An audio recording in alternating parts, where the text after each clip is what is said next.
presented by DNS Entertainment. हम दीवाना छियौ गे, हम दीवाना छियौ हमारा देश जो हदिया खाई के मरबौ जान गे। अभी आप सुन रहे हैं बंसीधर चौधरी को। काइल होतौ शादी हमरा छोड़ के चल जाइबी, दोसरा नाम के मेहंदी अपना हाथ में लगाइबी।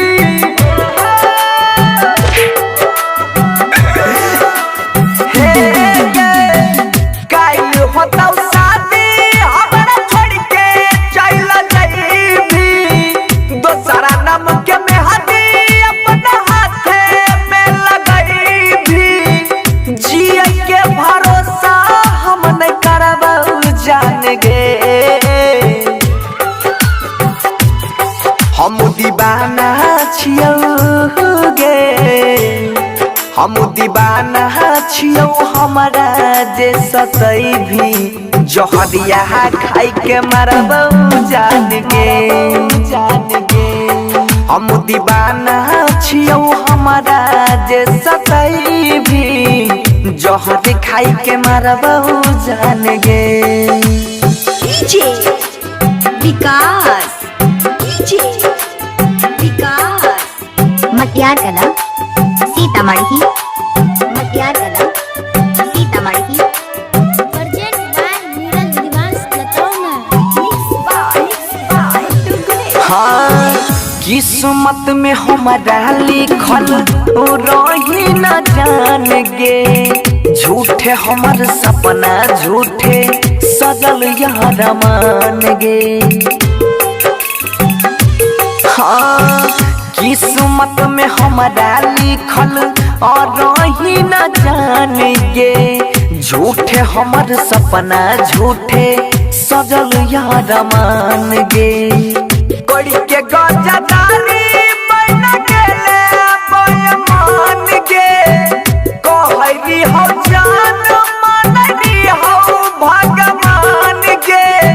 खून के आंसू आँखी में रगड़बौ जान गे। हम दीवाना छियौ गे, हम दीवाना छियौ हमारा जे सतई भी जहरिया खाई के मरबौ जान गे, जान गे। हम दीवाना छियौ हमारा जे सतई भी जहर खाई के मरबौ जान गे। डीजे विकास, डीजे विकास मटियार कला सीतामढ़ी, मटियार कला सीतामढ़ी। Presented by Neeraj Divansh Lataona. हाँ हाँ हम नहीं जाना लिया हुए दाना बन भी कठोर गे, हमरा छोड़ के दोसरा संग में बसाइले भी घोर गे। हाँ हम नहीं जाना लिया हुए दाना बन भी कठोर गे, हमरा छोड़ के दोसरा संग में बसाइले भी घोर गे। खैने रही क्रिया के माथा पर हाथ गे, जन्म जन्म रहबै मनसी के साथ गे। सुधीर के बोलिया हमें न परबौ जान गे। हम दीवाना छियौ गे, हम दीवाना छियौ हमारा जे सतई भी जहरिया खाई के मरबौ जान गे, जान गे।